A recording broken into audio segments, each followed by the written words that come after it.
So shout out dyan kay Margie Casis sa nagbigay ng tulong kay Jory na pinadalhan mo siya kahapon ng mga damit at saka doon sa kapitbahay mo. Maraming salamat.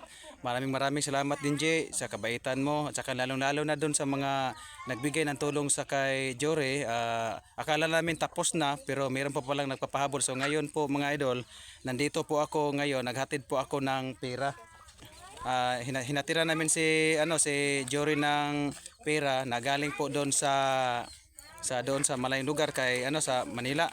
So maraming salamat talaga Idol Bingjo sa binigay mo na tulong kay mamalit na tulong. Maraming salamat na sa kahit sa pagkakataong ito ay akala namin ay wala nang nakapapanood doon sa video ko pero na kukunin yung pera. So ito po mga idol, dumating na po sa kanya. Maraming salamat and God bless you and bye-bye. Thank you very much and marami pang blessing na darating siya lalo na sa mga nanood ngayon. So maraming salamat and God bless you all and bye-bye.